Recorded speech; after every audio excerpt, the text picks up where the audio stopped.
Amém? Quem aqui conhece Jesus? Quem pode levantar a mão e falar, eu conheço Jesus? Pouca gente? Meu Deus. Vocês não conhecem, eu vou te apresentar Jesus nesta noite. Quem aqui pode dizer, eu sigo Jesus? Nunca se falou tanto sobre Jesus como nas últimas décadas, nos últimos anos. Nunca se falou tanto sobre Jesus. Nunca esteve tão em alta o assunto Jesus. A gente vê até mesmo as próprias novelas, que antigamente, tinha uma barreira para se tratar sobre isso, e agora começa a ficar normal por trechos, simular culto, por louvores. Nunca teve tão em alta podcasts que falam sobre Jesus. A gente ouve muito falar, filmes, Netflix com séries sobre Jesus. Quem aqui assistiu The Chosen? Uma série que tratou muito bem, uma alta produção. E tem se falado muito sobre Jesus, tem citado muito Jesus. Há livros específicos sobre Jesus, músicas, sobre Jesus que tocam na televisão, tocam em todos os lugares, nas rádios. Cantores que no meio de um show pegam uma música que fala sobre Jesus e põem no meio do show. Então isso está em alta. Você pode bater no peito e falar, eu conheço Jesus. Só que aí eu vou entrar naquele meme, que é mais para os jovens, que é, será? Tem um meme por aí, que hoje é o será. Eu conheço Jesus, aí entra o meme, será? Será que você conhece Jesus? Porque surge uma dúvida. Qual o Jesus que estamos seguindo?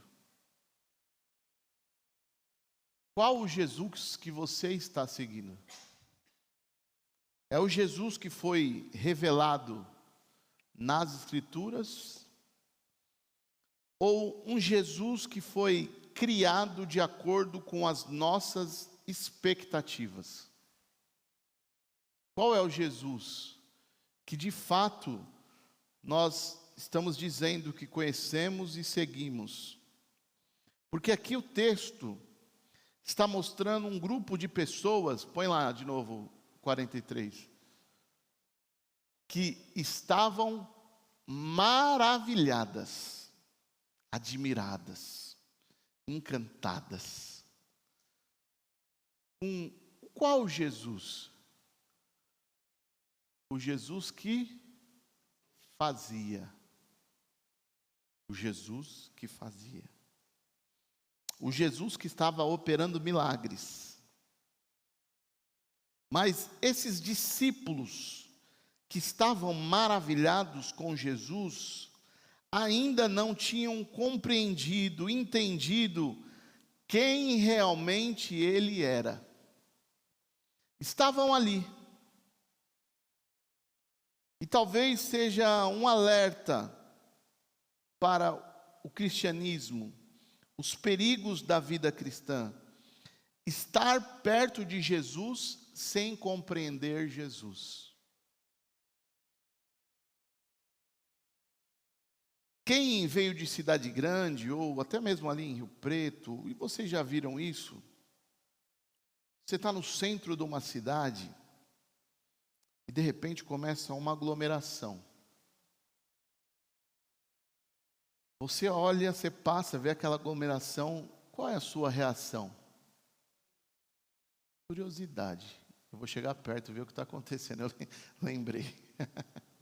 Minha mãe dizia assim, quando eu estudava, falou, quando você vê uma aglomeração, uma briga, porque lembra, final da aula, saída da escola, até hoje é assim, geralmente tem as brigas. Minha mãe falava, se você vê uma briga, uma aglomeração, sai longe, fica longe. não fica perto. E o que a gente pensa, né, adolescente? Minha mãe não sabe de nada, que eu vou lá. E um dia eu fui. Meu irmão, voou uma garrafa. Nem preciso contar o final da história.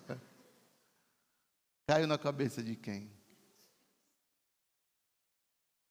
Então, quando a gente vê uma aglomeração, a primeira reação é a gente ter curiosidade de saber o que está acontecendo ali. Eu já vi até nas redes sociais alguns experimentos que pegam uma pessoa, desce de um carrão e já vem uns seguranças atrás. Já viram isso? E é uma pessoa comum. Mas aquilo ali gera e todo mundo começa, nossa, quem é? Deve ser alguém famoso. Deve ser alguém importante.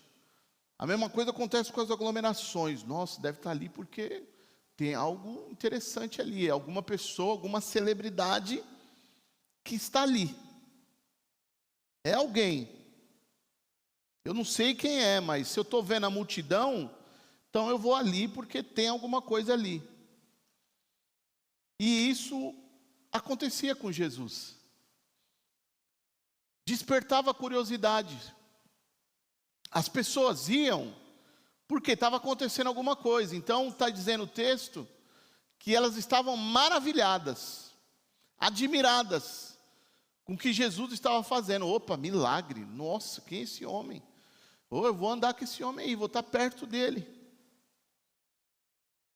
Mas poucos de fato conheceram quem é. Estar perto de alguém, de uma celebridade, não quer dizer que eu conheço a pessoa. Está entendendo? Quem já está começando a entender o recado de Deus aí? Estar perto não quer dizer que eu conheço. Eu estou perto do quê? De algo que está realizando coisa, que nem está dizendo, pelo que Jesus fazia. Mas estar perto significa que eu conheço a pessoa. Não, eu estou conhecendo os resultados da pessoa, não estou conhecendo a pessoa. Então é sobre isso que eu quero falar. Eu quero te mostrar porque muitos estão perto de Jesus e não o conhecem de fato. A primeira coisa é justamente o versículo 43. Enquanto todos se maravilhavam com os seus feitos, que é o perigo de se distrair com o que Jesus faz e esquecer quem Jesus é. Porque a multidão está encantada. Jesus está fazendo algo extraordinário. Os cegos estão enxergando. Olha que loucura. Quem já viu um cego enxergar? Eu nunca vi. Esse povo viu, está vendo. Os cegos enxergando. Os enfermos serem curados, isso eu já vi. Até hoje, a gente vê muito isso. Já tivemos testemunhos aqui nesta igreja, de pessoas que realmente foram curadas pelo poder e o nome de Jesus. Está ali. Os demônios estão sendo expulsos. Eu já vi também. Os demônios estão sendo expulsos. Mas Jesus, ele interrompe aquela admiração coletiva para falar sobre algo mais importante. Tipo, mais ou menos assim, Jesus fala, gente, vamos pôr o pé no chão?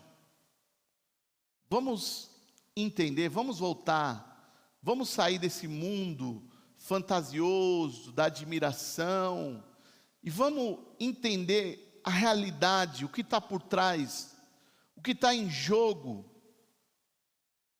E ele diz, o Filho do homem será traído. Versículo 44. O Filho do homem será traído e entregue nas mãos dos homens. Gente, acorda, que ele está dizendo, acorda. Está acontecendo esses milagres, está acontecendo tudo isso, mas tem algo além disso. Tem algo mais sério. Vocês estão aí perdidos, se vislumbrando com esses milagres, com essas coisas sobrenaturais. Mas tem algo que tem que acontecer. o Filho do Homem será traído e entregue em mãos humanas. Vocês estão olhando para os milagres, mas eu quero que vocês entendam a minha missão. A minha missão não foi específica para isso. Eu vim aqui com uma missão. Entendam, eu vou ser traído e entregue em mãos humanas. O problema nunca foram os milagres. Os milagres têm que acontecer. Os milagres acontecem e aconteceram. Porque os milagres eram sinais para apontar o quê? O Cristo. Os sinais, os milagres apontavam Cristo. Mas o problema era parar nos milagres e não chegar ao Salvador. Parar nos milagres e não chegar ao Salvador. Esse é o problema. E aí você fala, pastor, realmente aquele povo era maluco, né? Rapaz, estava perto de Jesus. Mas hoje acontece a mesma coisa. Muitos estão querendo cura. Muitos estão indo atrás de cura. A gente já viu igrejas ficarem famosas. Sabe como? Porque tinha cura. Todo culto. E a igreja ficou famosa. E meu irmão era uma multidão. Eu já fui lá. Cadê o Ziel? Nós já fomos lá, né, Ziel? Tinha uma igreja lá em São Paulo, meu irmão, que era todo dia cura.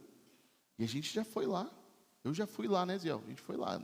Olha, mas pensa num lugar grande. Mas grande, grande demais. E pessoas indo lá por quê? Cura. Aí a propaganda da igreja, o que é na televisão? Testemunho de... Conheço pessoas que foram curadas. Eu tenho uma tia, né? Que foi curada de um câncer. Através dessa igreja. Mas essa multidão inteira, atrás apenas de cura. Muitos hoje querem a provisão, a bênção, a prosperidade. Tem igreja, olha, meus irmãos do céu, lembrei de uma coisa, Jesus Cristo. Me deu nojo. Eu viajei lá para São Paulo e um dia eu estava ali mexendo na televisão, sem quase opção de programação, e eu vi uma programação evangélica. Glória a Deus. Evangélica. Meus irmãos. Aí era a mulher lá, tal da bispa, e falando, olha, você foi curada, né? Você recebeu um milagre, a pessoa tinha caído de moto. Quantos caem de moto e não recuperam? Quantos caem de moto e perdem a vida? Mas você teve uma oportunidade. O que você tem que fazer agora? Trazer no altar a tua oferta. Fazer o seu Pix. Porque era para você estar gastando na farmácia. Aí não parou por aí, já é absurdo, né? Mas não parou por aí. Porque agora nós temos... Como era o nome do negócio? Mas era a campanha lá que ela falou assim, agora nós temos o grupo, né? Grupo da bênção. Então, é o sorteio da bênção. Sorteio da bênção. Tem um sorteio de 200 mil reais. Tem gente que já ganhou carro. Igual está acontecendo na internet, essas rifas. Dentro da igreja. Sorteio da bênção. Participe deste grupo do sorteio da bênção. Aí você fala que é só lá, na época de Jesus. Hoje está acontecendo isso dentro da igreja. Pessoas que estão indo só atrás de milagre, de cura. Mas aí, quando você começa a falar sobre arrependimento, quando você começa a falar sobre transformação, submissão, Quando você fala então sobre cruz, acabou a igreja. Por que isso acontece? Porque, meu irmão, é possível admirar o que Jesus fez e ainda não compreender quem Jesus é de fato. São admiradores do que Jesus fez. Porque eu tenho certeza que muitas dessas pessoas acabam ganhando alguma coisa. Muitos perdem, mas outros ganham. Mas o que eles são? Admiradores de Jesus. Admiradores. Nós precisamos compreender quem Jesus é. A segunda situação que faz com que que nos impede de entender quem Jesus é o perigo de criar um Jesus à nossa imagem. Olha o que diz o versículo 45, põe aí. Eles, contudo, não entendiam o que isso queria dizer. Eles não entendiam essas coisas. Os discípulos ouviam Jesus falar da cruz, mas na mente deles tinha um outro projeto. Eles estavam esperando o quê? Que tipo de Salvador?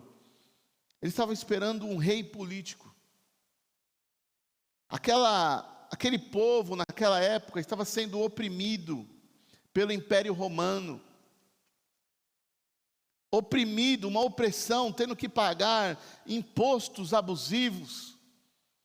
E o que eles estavam esperando? Vai chegar o Salvador, porque é uma promessa. São muitos e muitos anos, uma tradição de um povo, assim como os brasileiros falam, um dia será que nós vamos dar certo? Não é possível que só nós nascemos para sofrer. Esse país é injusto, olha quanto imposto.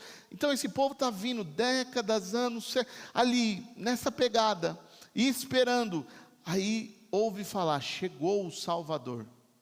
Qual a primeira coisa que passa na mente deles? O que foi? Qual é a primeira coisa que passa na mente dele? Um rei político. Chegou aquele que vai acabar com a opressão do Império Romano. Chegou o libertador nacional. Chegou o conquistador. Chegou o nosso Messias. Chegou, agora acabou, não tem mais sofrimento. Não cabia na expectativa desses homens um Messias sofredor. Não cabia isso. Um Messias sofredor. E esses homens não rejeitam Jesus. Aqueles que estão perto de Jesus não rejeitam. Não rejeitaram ele. Ninguém deixou ali de seguir, de estar perto. Mas o que eles estavam pensando é diferente da nossa expectativa. Esse Jesus é diferente, eu estou esperando um outro tipo. Eu estou perto dele, no entanto está ali, ele está cheio de multidão, sim ou não? Onde ele ia tinha multidão. Muitas multidões. Mas não cabia, ninguém imaginava que viria um Jesus, um Cristo, um Salvador, que iria morrer para resolver os problemas. Ninguém, por mais sonhador que fosse, iria imaginar isso. Fala sobre o tema, entende? Fala sobre o tema. O Cristo que seguimos. É mesmo, você não pôs aí, Isaac, para nós. Podia pôr. Ninguém, meu irmão, estava esperando isso. Um Salvador que iria morrer. Não passava isso no imaginário desse povo. E aí você fala, mas para aquela época isso é normal, né? Realmente, de fato. Se eu estivesse lá, também, né, Júlia? Você acha que eu ia querer que tipo de Salvador? Salvador que vai morrer? A gente tem uma história de escravidão. A gente tem uma história só de derrota. Quantas coisas aí, a gente ficou quantos anos num deserto? Quantos anos na Babilônia? Não. Chega. Vai vir um Salvador. Vai chegar o Salvador. Mas e se hoje a gente estiver fazendo a mesma coisa? Como, pastor?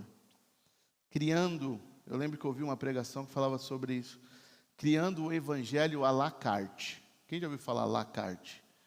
À la carte. Quem já ouviu? Quem nunca ouviu isso aí na vida? Vai no restaurante, existem algumas modalidades, né? Então existe o self-service, existe o rodízio, existe o à la carte, que é pedir pratos. Então eu pego o menu e falo, eu quero esse prato aqui. Eu quero esse, por favor. E traga, por favor, uma coquinha 0 com limão e gelo no copo. Nós estamos fazendo isso com o Evangelho. Criando o Evangelho à la carte. Nós escolhemos aquilo que gostamos. Senhor, eu quero, na minha caminhada, eu quero graça, amor, bênção. Isso aí eu quero. Isso aí me agrada. Isso aí eu gosto. Mas tem mais coisas, você não quer o resto? Não, não, não. Santidade, não. Renúncia, não, não, não, isso não. Obediência, não. Deixa para o próximo. Arrependimento, não. O que eu quero é graça, amor, bênção. Ah, tem mais uma coisa, misericórdia. Não esquece da misericórdia. Queremos, meu irmão, um Cristo que nos sirva. Mas não queremos um Cristo que nos transforma.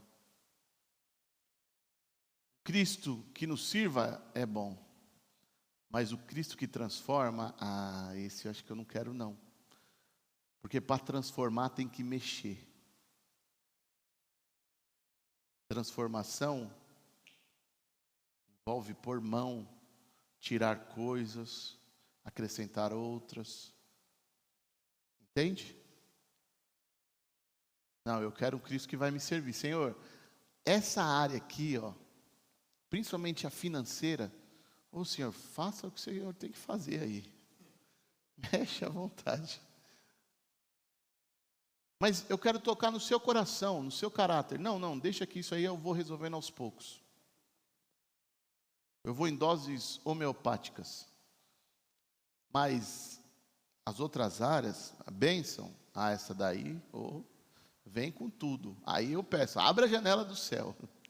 Vem com força. Meu irmão, todas as vezes que nós selecionamos aquelas partes da fé que nos agradam, estamos criando um Cristo à nossa imagem. Todas as vezes que a gente seleciona aquilo que está relacionado com a nossa fé, estamos criando um Cristo à nossa imagem. É o que estava acontecendo aqui com esse povo. Senhor, eu quero só algumas coisas. Ele está falando, peraí, vocês têm que entender. O Filho do Homem será traído e entregue em mãos humanas. A terceira coisa que nos impede de entender é o medo de encarar a verdade. Olha o que diz o versículo 45.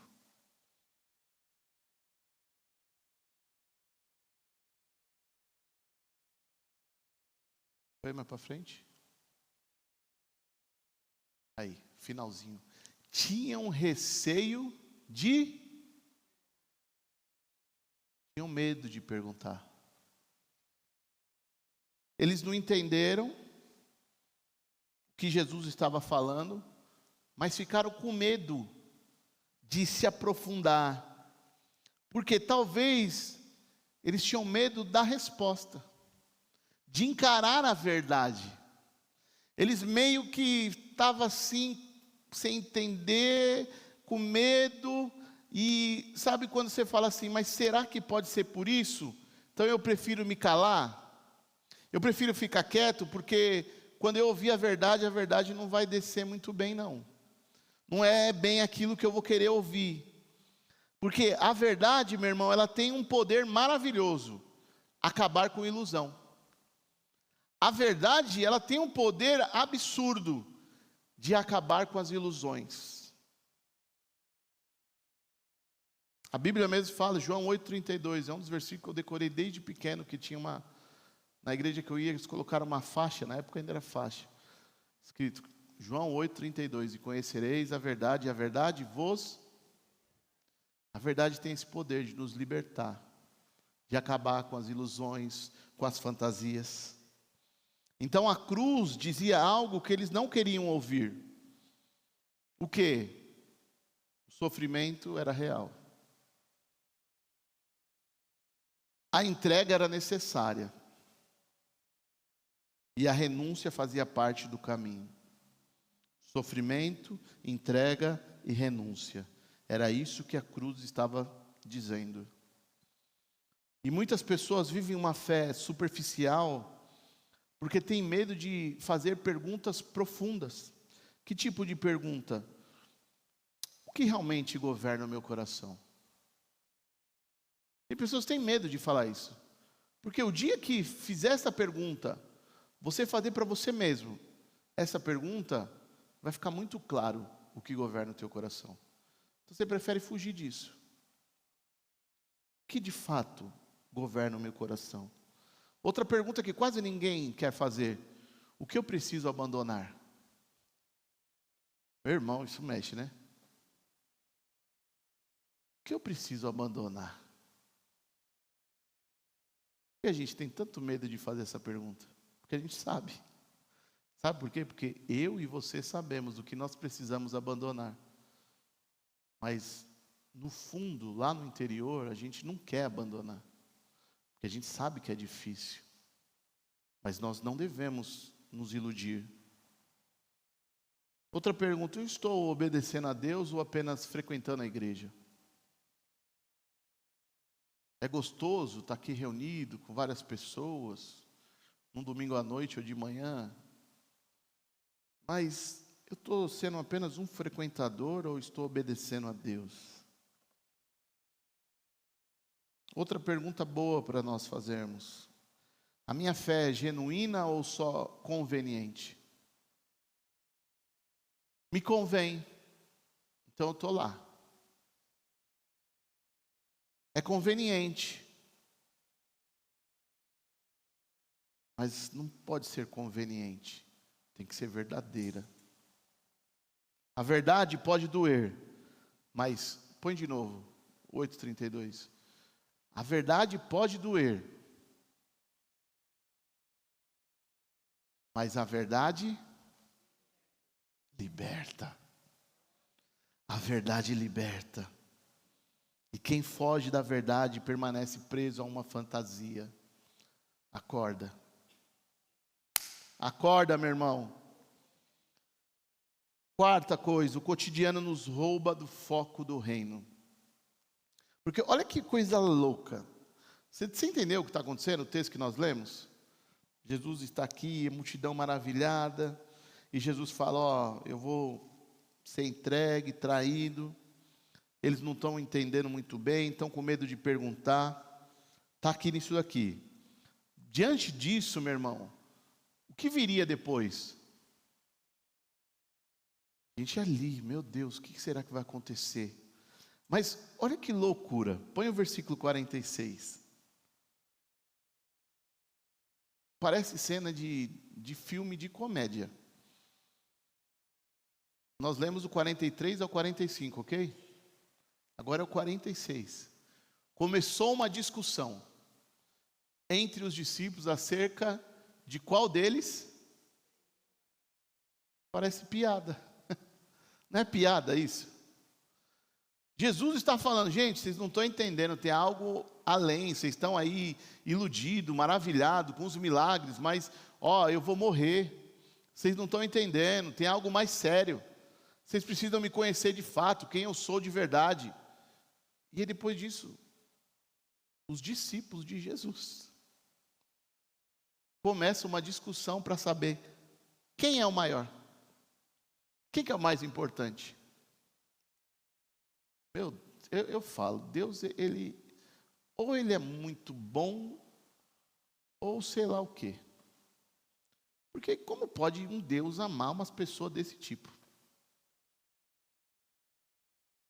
Ele está ali falando sobre algo importante, que vai mudar a vida de todos eles, e eles estão fazendo picuinha, discussão para falar, quem é o maior? Quem que é o maior? Acho que eu sou o preferido do Jesus. Não, o preferido sou eu. Não, eu sou. Não, o preferido é o outro. Não, o outro é o cupido. Não, gente do céu. Jesus está falando sobre cruz, mas eles estão querendo falar sobre posição. Jesus está falando sobre entrega, e eles estão falando sobre status. Jesus está falando sobre morrer, e eles estão falando sobre aparecer. Gente, vocês precisam morrer. Eles, não, a gente precisa aparecer. Lembrei do Cid. Nós vamos morrer. Outro tempo, nós vamos aparecer. Nós vamos morrer. Está parecendo isso. Gente, vocês precisam morrer, entender o significado da cruz. Então isso é absurdo. Aí a gente se coloca nessa situação e fala, se eu estivesse lá, você está maluco, eu ia perder tempo com isso? Se eu estivesse lá com Jesus, você acha que a gente ia discutir sobre quem é maior, quem é mais importante? Até a gente entender como que a gente age. Nossa mente fica ocupada com reconhecimento, constantemente. Nossa mente constantemente está pensando no dinheiro. A nossa mente constantemente está pensando em carreira. A nossa mente constantemente está pensando em posição, em aprovação de pessoas, mas quase nunca ou raramente pensamos nas coisas eternas. Raramente. Porque o cotidiano, o nosso dia a dia, os nossos afazeres, tem esse poder perigoso de transformar o extraordinário em coisas comuns. E tirar o nosso olhar do reino e colocar o nosso olhar no nosso ego. Esse é o poder do cotidiano. Porque enquanto estamos aqui, a palavra está sendo ministrada, a gente está pensando de fato, meu Deus, é verdade, eu sou isso mesmo, eu sou esse cabra safado, nossa, como Deus é bom demais, eu sendo assim, Deus continua me amando, me abençoando, não, eu vou mudar. Só que quando a gente sai daqui, a gente se depara com a realidade, a gente se depara com o nosso celular, com as ofertas, com tudo. A gente volta para o nosso ambiente de trabalho. O que a gente quer? Reconhecimento, status, posição, dinheiro, fama, sucesso. A gente não lembra do reino. Então nós temos que realmente tomar cuidado para que o cotidiano não venha nos vislumbrar, não venha nos contaminar, porque a minha Bíblia diz que nós somos sal e luz, na onde? No mundo, no cotidiano, no dia a dia, nós temos que fazer a diferença, não podemos nos contaminar, porque, meu irmão, quem perde de vista a cruz, sem fazer muito esforço, começa a viver para si mesmo. Quem não consegue enxergar mais a cruz, e não é essa cruz aqui, automaticamente começa a viver para si mesmo. E aí a gente chega ao ápice, ao grande pergunta da noite, do dia, da manhã. Qual Cristo você escolhe? Qual Cristo? Qual Cristo estamos seguindo? Qual Jesus você segue? Aquele Jesus real. Porque criou-se também isso, né? Essa fantasia. Quando eu te peço para você imaginar um Jesus, qual Jesus que vem na sua mente? Qual é o Jesus? Bonitão. Não, pior que, ó, Jesus está mais parecido com esse cabra aqui do que com aquele lá. É verdade, vocês já viram já a reconstituição que fizeram? Eu ia até pôr, esqueci. Vê se acha na internet, você me joga aí. A reconstituição original de Jesus. Não tem nada a ver com aquele Jesus que se criou. O Jesus do olho azul, do cabelão comprido, liso. Nossa, aquele Jesus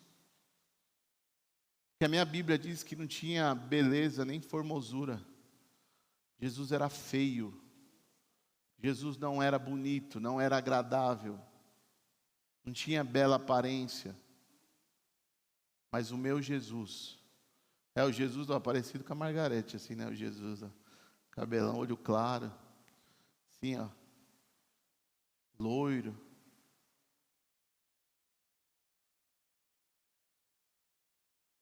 Agora entendi. Agora caiu a ficha. Nós criamos esse Jesus. Mas o Jesus real chorou. Sabia que Jesus chorou? O Jesus real sofreu. Agora o pior de tudo, o Jesus real foi rejeitado. Você não sabe o que é rejeição. Muitos aqui já sofreram rejeição, algum tipo de rejeição. Não chega na unha da rejeição que Jesus sofreu. Jesus foi rejeitado, esse é o Jesus real. O Jesus real carregou uma cruz. Carregou uma cruz, sabia? Jesus carregou uma cruz. O meu Jesus tem as marcas dos cravos na sua mão. Esse é o meu Jesus. Não é aquele Jesus bonitinho, bonzinho, lindo, maravilhoso, belo, modelo de capa de revista. Não. Porque esse Jesus do imaginário sempre é confortável, sempre é conveniente, sempre está concordando com os meus desejos. É o Jesus que eu quero. Concorda com os meus desejos, é o meu gênio da lâmpada. É o Jesus do Danoninho, olha lá. Ó. Esse aí, ó, é a imagem reconstituída mais ou menos de Jesus daquela época lá, viu? Tem nada a ver com aquilo ali. Olha que coisa bonita. É esse Jesus aí. Mas o loirão, do olho claro, ele faz aquilo que eu quero. Ele não confronta os meus pecados. O loiro bonito. Mas o real, ele confronta os meus pecados. Sabe por quê? Porque ele me ama. A maior prova do amor de Deus por nós é ele realmente nos confrontar. Porque mostra o que? Eu me importo. Quem é pai aqui sabe. Um pai, quando ama o filho, ele quer ver o filho bem, então ele precisa confrontar. Mas um pai que já não liga mais para o filho, ele fala assim: viva a sua vida aí, faz o que você achar melhor. Esse é um pai que não ama mais o filho, já abriu mão do seu filho. Mas um pai, uma mãe que ama, faz questão de estar ali. Eu estou em cima, eu estou te amando, eu estou aqui. Ó, você está indo para o caminho errado, volta. Por quê? O que isso mostra? Que eu estou enxergando ele ainda. Está entendendo isso?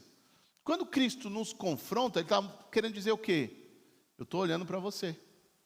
Porque se isso não tem mais poder, se não preciso mais confrontar, quer dizer, Ele virou as costas e você continua andando. Mas quando Ele começa a nos confrontar, prova o quê? Eu estou vendo o que você está fazendo.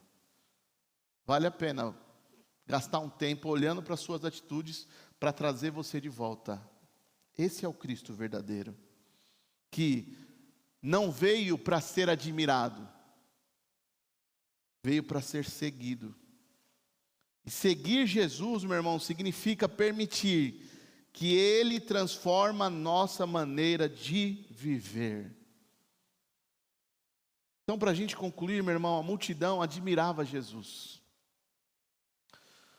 Os discípulos caminhavam com Jesus, mas poucos compreendiam Jesus.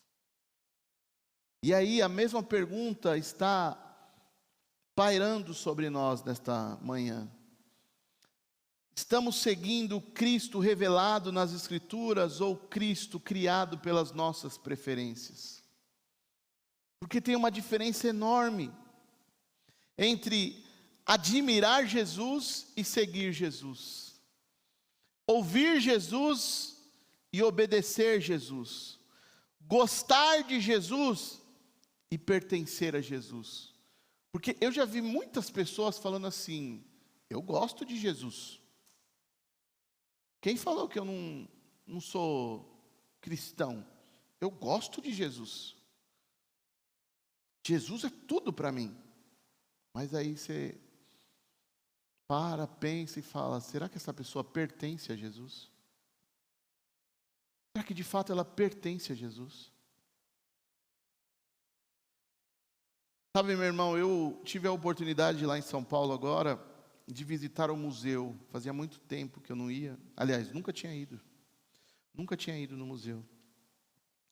E muitos turistas visitam museus para admirar armaduras antigas daqueles guerreiros. Muitas pessoas fazem isso. Observam cada detalhe, tiram fotografia, comentam, se impressionam, mas quando saem dali, ninguém leva a armadura para casa. Ninguém quer carregar o peso daquela armadura. Ninguém está disposto a entrar numa batalha. É bonito ver a história, é bonito olhar, admirar.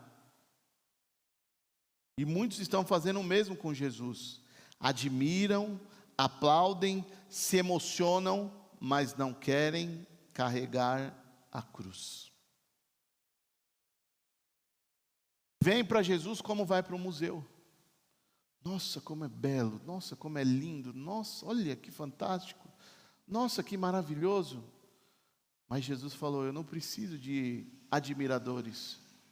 Eu preciso de pessoas que realmente estejam dispostas a carregar cruz comigo, como eu carreguei. É isso que ele disse. Porque Jesus, ele procurou admiradores? Não. Jesus procurou seguidores? Procurou seguidores? Sim, né? Porque ele mesmo falou: siga-me os bons. Não foi ele que falou isso, não. Não foi ele que falou isso. Quem falou isso? Foi o Chapolin. Mas eu vou te dizer o que Jesus falou. Lucas 9, 23.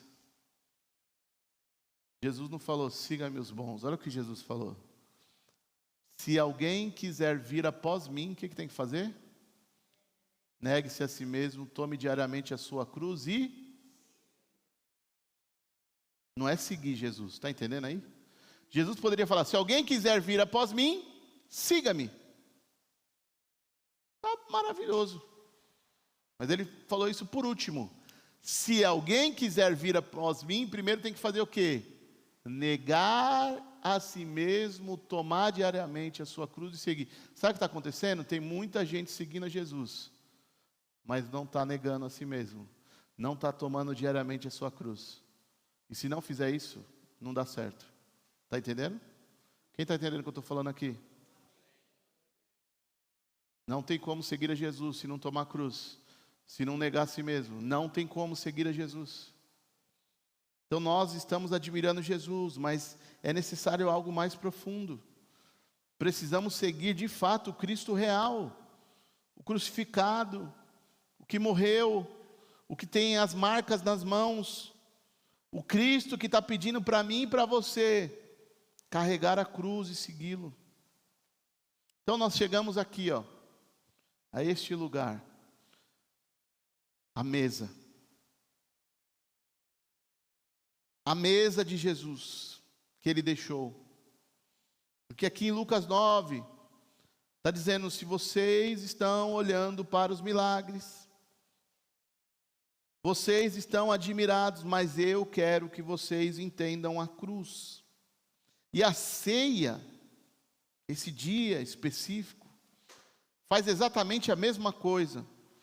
Nós chegamos com as nossas preocupações, com os nossos sonhos, com os nossos pedidos, com as nossas necessidades, mas a mesa nos obriga a olhar novamente para o centro da fé, que é o Cristo crucificado. A mesa faz isso. A ceia nos lembra que o cristianismo não começou com um milagre, uma prosperidade, uma conquista. Começou com um corpo partido e um sangue derramado. É isso que a ceia vem nos lembrar. Nós não podemos admirar Jesus e esquecer por que Ele veio. Por que Ele veio? Ele veio por causa dos milagres? Ele veio por causa das curas? É por isso que a ceia é estabelecida dentro das igrejas. Porque a ceia nos traz de volta a entender o porquê que Ele veio. Ela vem nos lembrar que antes de ser o Cristo que cura, Ele é o Cristo que morreu. Antes de ser o Cristo que multiplica, que abençoa, que dá prosperidade, Ele é o Cristo que se entregou. Antes de ser o Cristo da multidão, Ele é o Cristo da cruz. Da cruz. Então, antes de participarmos da mesa hoje, nós precisamos responder algumas questões. Qual Jesus estou seguindo? O Jesus das minhas expectativas ou o Jesus revelado nas Escrituras? Eu tenho buscado apenas os benefícios ou também tenho buscado o compromisso do discipulado, de ser discípulo de Jesus? Tenho vivido um evangelho completo ou um evangelho à la carte? Que eu começo, aqui é o menu. Está aqui, isso é bom, isso não é bom. Isso serve para mim, isso não serve. Tenho carregado a minha cruz ou apenas admirado a cruz de Cristo? Olha como é bonito, ver a cruz de Cristo. Nossa, linda essa cruz. Nossa, foi pesado, Jesus sofreu. Mas Ele não falou que era para Ele só carregar a cruz. Ele falou, quem quiser seguir a minha caminhada, tem que também tomar uma cruz. Os discípulos, meu irmão, aqui de Lucas 9, não entenderam quando Jesus falou sobre ser entregue nas mãos dos homens. Mas meses depois, na última ceia, tudo começou a fazer sentido. Quando Jesus tomou o pão, Ele disse, isso é meu corpo dado por vocês. Quando Ele pega o cálice, Ele fala, este cálice é a nova aliança do meu sangue. A cruz que eles não compreenderam em Lucas 9, estava sendo explicada, sabe aonde? Na mesa. Esse texto que nós acabamos de ler, que mostra que eles não estavam entendendo, hoje eu e você entendemos perfeitamente. Sabe como? Quando a gente olha para a mesa, a gente vê o pão e a gente vê o cálice da nova aliança.